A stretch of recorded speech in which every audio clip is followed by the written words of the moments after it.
Assalamualaikum warahmatullahi wabarakatuh dan salam sejahtera buat murid-murid yang sedang menonton video pembelajaran kali ini. Baiklah, untuk subjek teknologi maklumat dan komunikasi tahun 6, hari ini kita akan belajar tajuk 4.1 iaitu menghasilkan projek pengatur caraan.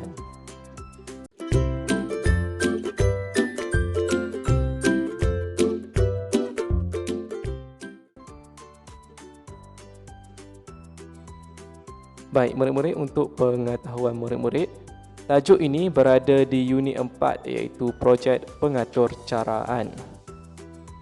Seperti yang cikgu sebutkan tadi, tajuk yang kita akan belajar pada hari ini ialah tajuk 4.1 iaitu menghasilkan projek pengatur caraan. Jadi murid-murid bolehlah merujuk buku teks teknologi maklumat dan komunikasi tahun 6 pada muka surat 69 hingga 71. Kenapa sampai 71? Sebab cikgu akan terangkan sedikit sahaja untuk hari ini. Baik, kita merujuk dahulu pada muka surat 68 iaitu pengenalan terhadap projek pengatur caraan. Jika kamu dapat lihat di sini di mana satu situasi di mana cikgu dan bersama murid-muridnya berada di sekitar sekolah membincangkan tentang projek yang akan dibuat nanti. Baiklah, kita baca sama-sama. Situasinya di sini, satu pertandingan membina permainan komputer peringkat kebangsaan akan diadakan.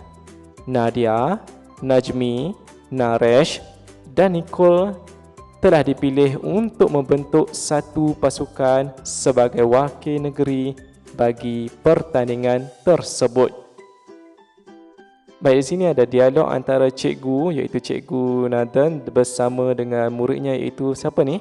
Nadia, Najmi, Naresh dan Nicole. Baiklah, kita baca dahulu. Kamu perlu mengikuti langkah-langkah membangunkan projek pengatur caraan dengan teratur bagi mencerahkan peluang kamu memenangi pertandingan ini.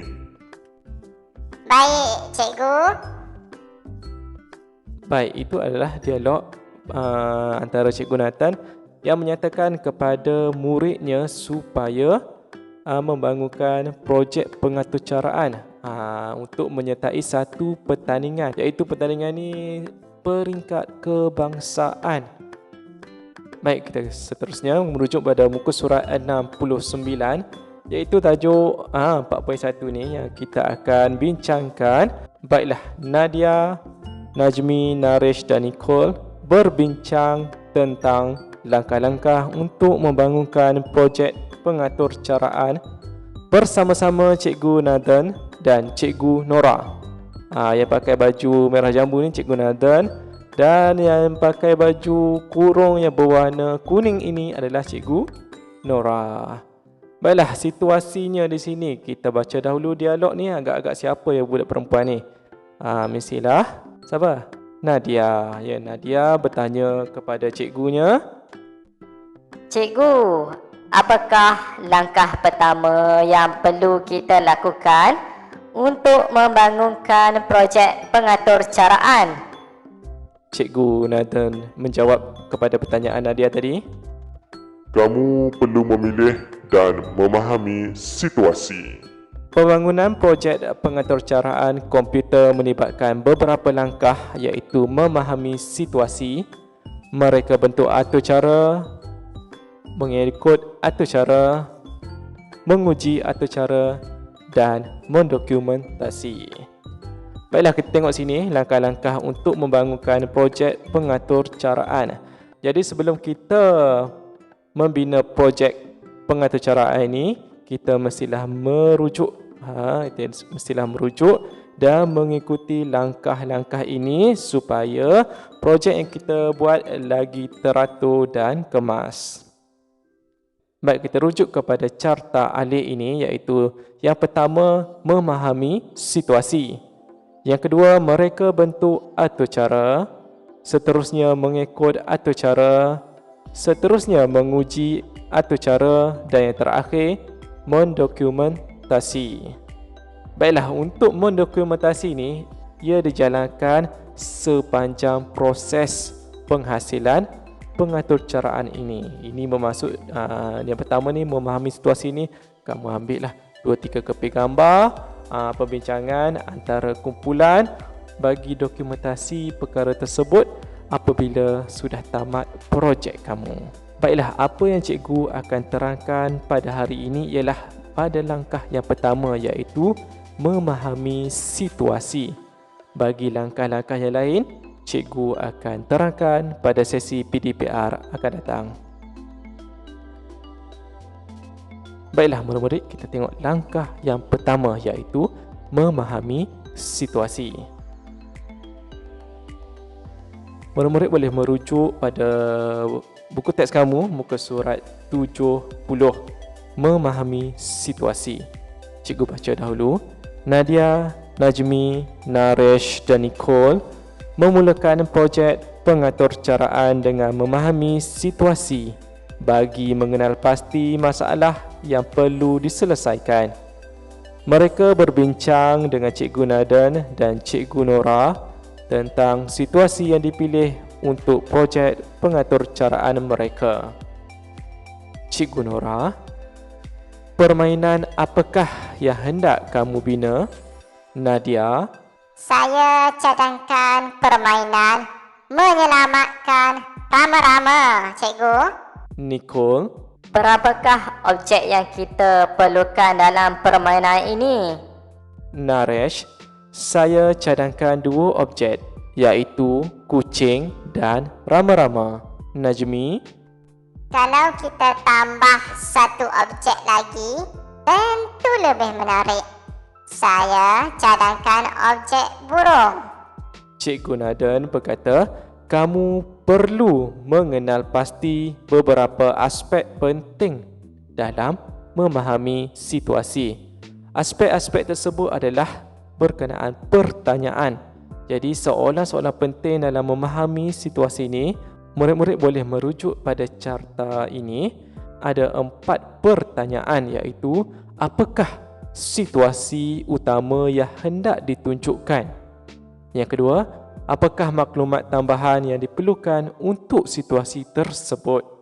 Dan yang ketiga, apakah gambaran keseluruhan situasi yang hendak ditunjukkan.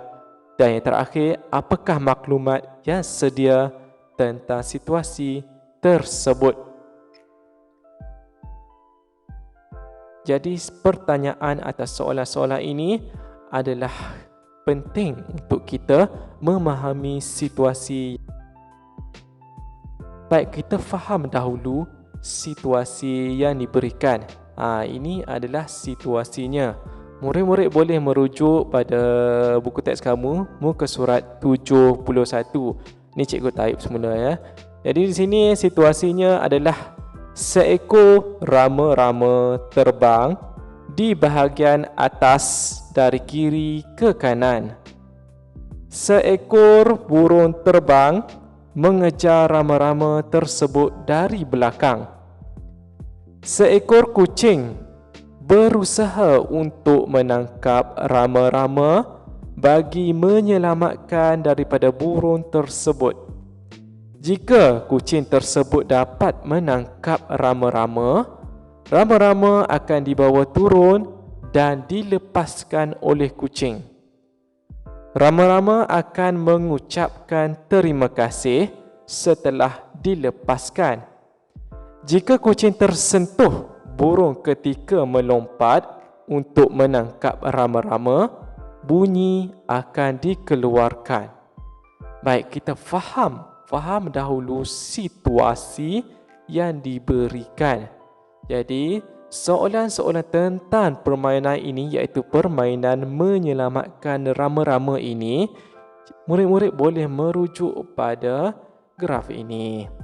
Permainan ini dinamakan permainan menyelamatkan rama-rama, seperti yang dicadangkan oleh siapa tadi? Ya, yang dicadangkan oleh Nadia. Nadia mencadangkan tadi permainan menyelamatkan rama-rama. Baik, kita tengok dahulu soalan-soalan ni tentang permainan menyelamatkan rama-rama tadi. Baiklah, soalan yang pertama. Apakah yang akan berlaku apabila rama-rama sampai ke sempadan paparan? Berapakah jumlah objek yang digunakan? Apakah yang akan terjadi apabila kucing menyentuh rama-rama? Bagaimanakah cara rama-rama bergerak? Apakah yang akan terjadi apabila kucing menyentuh burung? Bagaimanakah cara burung bergerak? Ke arah manakah pergerakan burung dan rama-rama? Dan yang terakhir, bagaimanakah markah dikira? Jadi soalan-soalan yang dibina ini semasa proses memahami situasi ini akan membantu anda dalam menghasilkan algoritma.